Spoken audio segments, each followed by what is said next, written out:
Subscribe किया है। आपने किया क्या? अगर नहीं किया तो कीजिए ना। शक्ति स्थल में आज जो सरूरपुर महाउत्सव का आयोजन किया गया है, इस अवसर पर उपस्थित हमारे धर्म अगुआ आदरणीय बंधन टीका जी, हमारे समाज के और विशेषकर झारखंड प्रदेश में शिक्षाविद के रूप में जाने जाते हैं, हम सभी लोगों के अभिभावक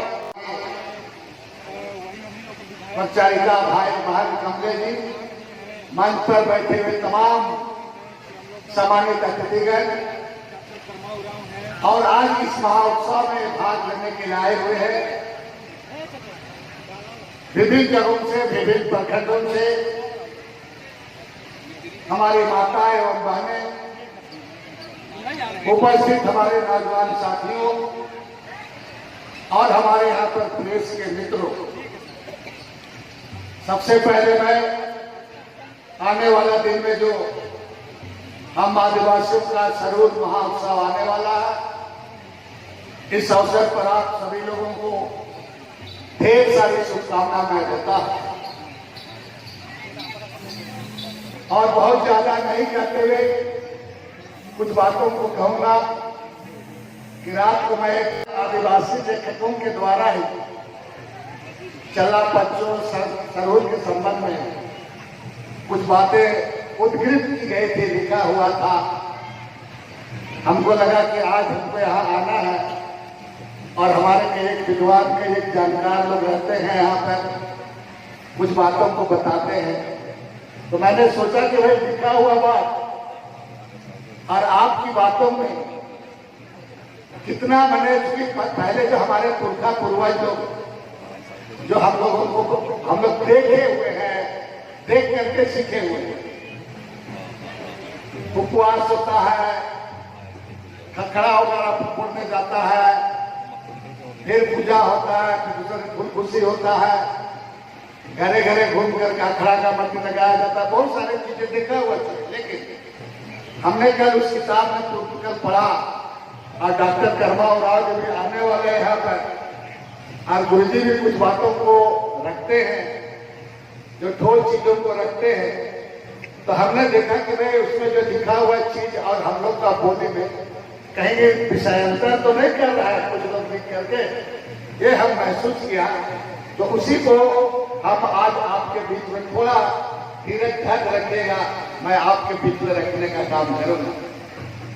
उराव धर्म के देवी देवताओं में सर्वाधिक पूज्य एवं चर्चित चला बच्चों देवी, गांव की ओर से पहाड़ चला बच्चों देवी या सरना देवी का पूजा सरूर पर्व के अवसर पर धूमधाम से करता है। उराव धर्म के अनुसार प्रत्येक गांव में एक सरना स्थल होता है जहां पवित्र साल का वृक्ष पाया जाता है।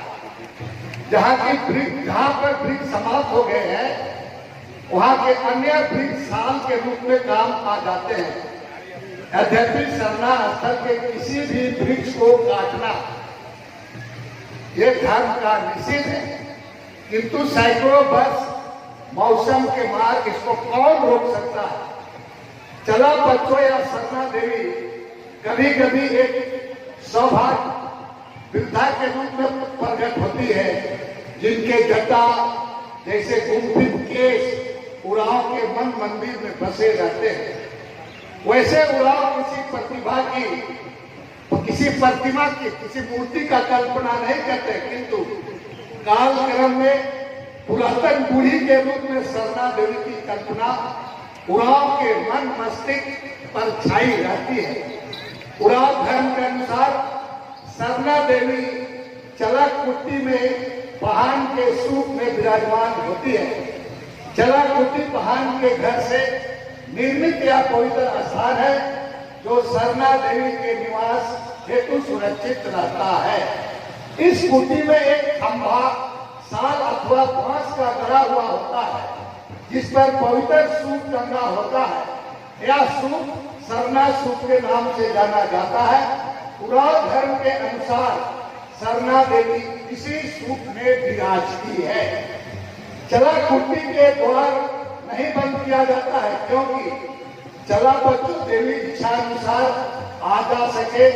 सरना सूप के अतिरिक्त सरना स्थल के साथ वृक्ष पर भी सरना देवी का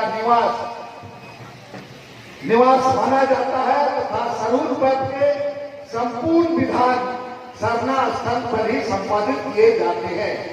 इसी कार्यक्रम में सरना देवी भाग लेती है। कहा जाता है कि जब उराव लड़कियां सरूर पूर्व पर तनमन से होकर नृत्य करने लगती है तो किसी एक में सरना देवी प्रवेश कर देती है, मतलब सवार हो जाती है, और तब उस लड़की के नृत्य की गति अलौकिक हो जाती है और सर झटका झटका कर मैंने भरा भरा कर अपने शरीर कमर के पास से ऊंचा नीचा तोड़ते हुए अद्भुत रूप से नाचती है। और सभी उपस्थित लोगों का विश्वास है कि सरना देवी इसी नृत्य में स्वयं भाग ले रही है। साथ में कहा गया कि सरूर पर जो उराव जनजाति का सर्वाधिक प्रसिद्ध एवं लोकप्रिय पर्व है, सरना स्थल एवं सरना देवी से समृद्ध है। सरूर पर्व के अवसर पर महान घर के चला कुटी से एक जुलूस में सरना देवी को सरना सूप पर विराजमान मानते हुए सरना स्थल तक ले जाता है। सरना वृक्ष के नीचे एक पाषाण पिंड रखा रहता है जो पूजा के विधियों से पवित्र किया हुआ होता है।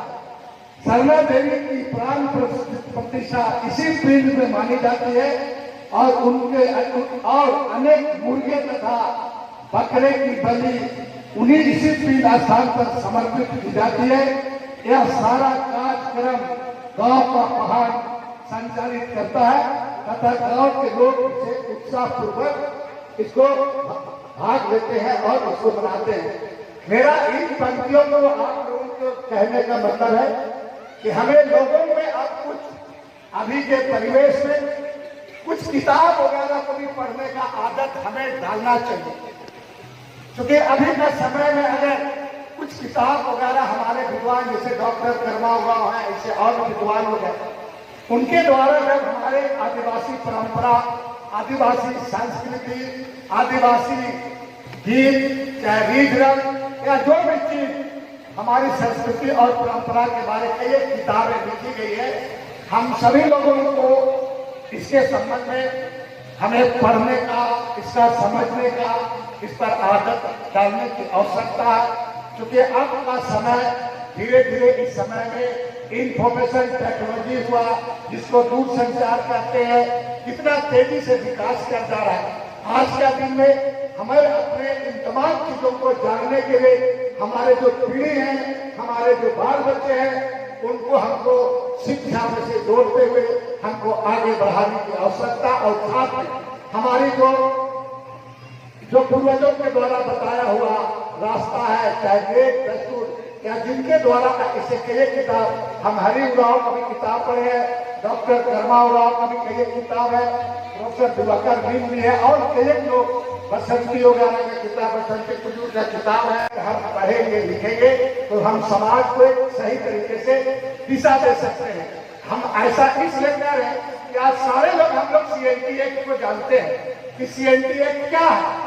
हम CNT एक्ट छोटा नागपुर का सरकारी अधिनियम है, आदिवासी का जमीन बिक्री भी हो सकता है, वो सुरक्षा कवच, बस हम इतना ही जानते हैं। लेकिन हमको जानना होगा भुयारी मातवाई जमीन, भुयारी पहनाई जमीन, भुयारी पटवार की जमीन, भूतखेता जमीन, बेटखेता जमीन, बेटखेता जमीन, साथ साथ में भुयार और भुयारी, मतलब कहने का मतलब हमारा हाथ पैर अगली है, पैर है, सारा है।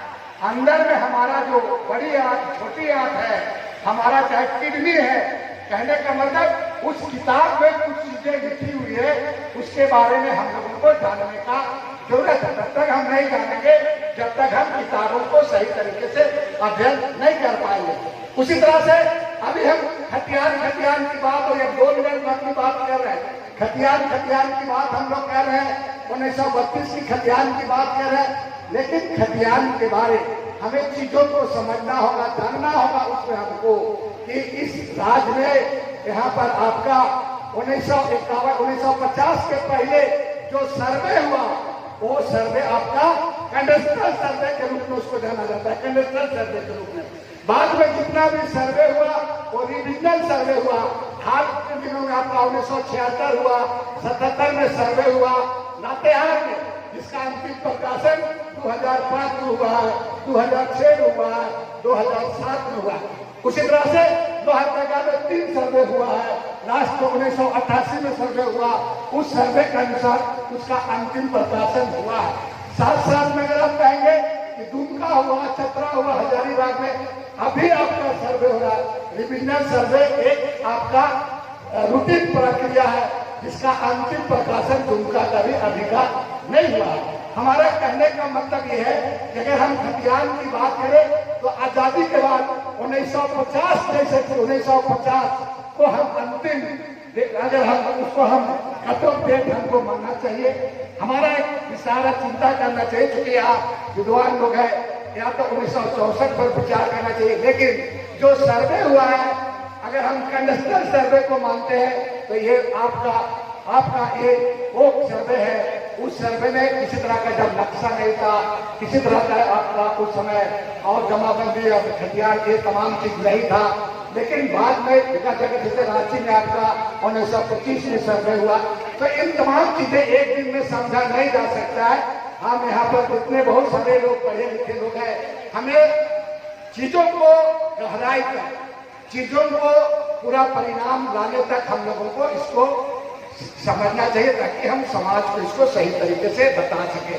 बहुत ज्यादा नहीं बोलते हुए मैं अपनी बात को समाप्त करता हूँ। सभी लोगों को पुनः एक बार आप लोगों को जय धर्म जोहार, और पुनः आपको सरूद का इस पूर्व संध्या के अवसर पर ढेर सारी शुभकामना देते हुए आने वाले जो खत्ती पर्व है